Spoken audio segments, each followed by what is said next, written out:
आज आप सभी के लिए मैं लेकर आया हूँ वशीकरण शावर मंत्र, जो कि बहुत ही पावरफुल है। पावरफुल वशीकरण आपके लिए लेकर आया हूँ, जो कि काल भैरव का मंत्र है और शावर मंत्र है। इसके द्वारा आप किसी भी स्त्री को अपने वशीभूत कर सकते हैं। ज़्यादातर ये जो काम लिया जाता है, किसी की पत्नी अगर मायके से आ नहीं रही है या किसी की जो मित्र है, प्रेमिका है, रूठ जाती है या रूठ कर चली गई है, तो उसको बुलाने के लिए ये मंत्र है। और किसी को अगर किसी से सच्चा प्रेम है तो उसको पाने के लिए, उसको अपनी ओर आकर्षित करने के लिए ये जो मंत्र है बहुत ही कारगर है। इस मंत्र को अगर आप सिद्ध करते हैं तो आपको वशीकरण में ये मान लीजिए एक तरीके से महारत हासिल हो जाएगी और आप अपने लिए किसी का भी वशीकरण कर सकते हैं। तो चलिए मैं बताता हूँ आपको कि कैसे इसकी विधि है, कैसे इसको प्रयोग करना है आपको और कैसे सिद्ध करना है। सबसे पहले तो आप इस मंत्र को कंठस्थ कर लें, जो मैं आपको बताने वाला हूँ। मंत्र सुनिए आप लोग। ओम नमो काल भैरव, काली रात, काला आया आधी रात, चले कतार बांधू तू बावन पीर, पर नारी सो राखे सी, छाती धर के हवा को लाओ, सोती हो जगा के लाओ, सब सांचा पिंड कांचा, पूर्व मंत्र ईश्वर वाले, सत्यनाम आदेश गुरु का। ये शावर मंत्र है और बहुत ही प्राचीन शावर मंत्र है काल भैरव का। आप फिर से सुन लीजिए मंत्र को। ओम नमो काल भैरव, काली रात, काला आया आधी, चले कतार बांधे तू बावन बीर, पर नारी सो राखे सिर, छाती धर के वा को लाओ, सोती हो जगा के लाओ, सब सांचा पिंड कांचा, पूर्व मंत्र ईश्वर वाले, सत्यनाम आदेश गुरु का। ये जो मंत्र है आपको एक बार फिर से सुना देता हूँ मैं। ओम नमो काल भैरव, काली रात, काला आया आधी रात, चले कतार बांधे तू बावन बीर, पर नारी सो राखे सिर, छाती धर के वा को लाओ, सोती हो जगा के लाओ, सब सांचा पिंड का, पूर्व मंत्र ईश्वर वाले, सत्यनाम आदेश गुरु का। ठीक है, ये जो मंत्र है आपको पहले याद कर लेना है। उसके बाद आपको सिद्ध कैसे करना है वो आपको बताता हूँ, कैसे इसका प्रयोग करना है वो बताता हूँ मैं आपको। पहले किसी भी मंत्र को अगर आप सिद्ध किया करें तो उसको याद कर लिया करें पहले। ऐसे नहीं कागज़ में लिख कर अपने सामने रख कर फिर आप साधना करें या मोबाइल में देखते हुए साधना ना करें।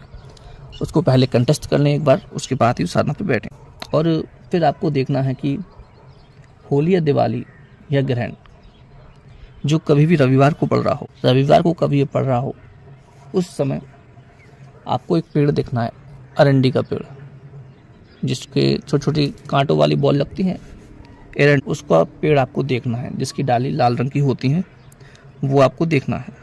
और उस पेड़ की छोटा पौधा हो उसको देखकर आप पहले से रखें।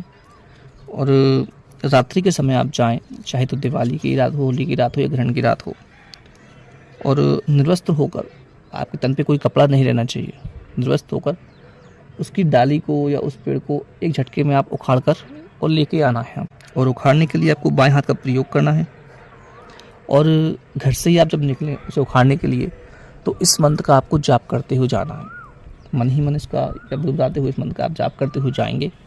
मंत्र जाप आपका रुकना नहीं चाहिए। और उस पौधे के यहाँ पहुँचकर आपको बाएं हाथ से उस पौधे को मंत्र जाप करते हुए ही या तो डाली को तोड़कर लेके आना है या उसको जड़ समेत उखाड़ कर लाना है, एक ही झटके में उखाड़ के आपको लाना है। ये सभी काम आपको रात्रि में ही करना है, क्योंकि निर्वस्त होकर आप सुबह या दिन में तो जा नहीं सकते, इसलिए आप रात्रि में ही ये काम करें। ठीक है, फिर जैसे ही आप घर पे लौट के आएंगे तो चाहे तो आप चाकू से, कैंची से, जिस जो भी सुविधा हो आपके पास, उससे डाली के छोटे छोटे आपको टुकड़े कर लेने हैं। और उन टुकड़ों को आपको सामने रखकर आपको उसी रात में केवल आपको 3 माला या 5 माला आप जाप करके अभिमंत्रित कर लीजिए।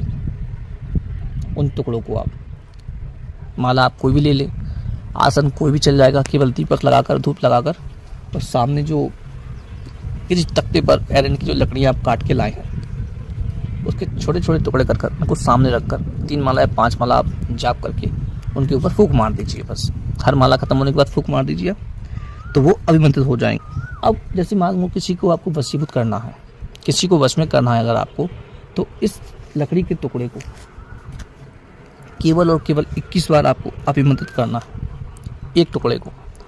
और उस टुकड़े को अभिमंत्रित करने के बाद पहले तो आपने 5 माला 3 अभिमंत्रित कर लिया, पढ़ लिया, जाप कर लिया। उसके बाद एक टुकड़ा उठा के जिसको वश में करना है, उस लकड़ी को अभिमंत्रित करके 21 बार और उस पर फेंक के मार दीजिए। अब या फिर उसको छुआ दीजिए, वो लकड़ी कैसे भी करके उस स्त्री को लग जानी चाहिए, उससे टच हो जाए बस। फिर देखिए तमाशा आप। जैसे ही आप ये काम कर लें, वो लड़की, वो स्त्री, चाहे वो कोई भी हो, वो आजीवन के लिए आपके वशीभूत हो जाएगी। ये दावा है। ये बहुत ही प्राचीन विधि है, आसानी से मिलती नहीं है। और अगर एक बार इसको आप सिद्ध करेंगे तो आप प्रयोग करने के बाद खुद ही बोलेंगे कि हाँ, ये मंत्र काम कैसे करते हैं, वशीकरण कैसे प्रयोग करते हैं। लेकिन विधि इसकी यही रहती है जो मैंने आपको बताई है। अलग किसी विधि से आप करते हैं तो उसकी मेरी जवाबदारी नहीं है कि वो मंत्र काम करता है कि नहीं करता है। अब जाप करने की विधि जो है वो आप कोई भी आसन लेकर, आपको चाहे तो आप उत्तर की तरफ मुड़ करके इसका जाप करें या पूरब भी हो। जाप आपको 5 माला या 3 माला करने के बाद, हर माला के बाद जो एरंड की लकड़ियां हैं उन पर फूंक मारनी, अभिमंत्रित करना है। केवल यही जाप रहे।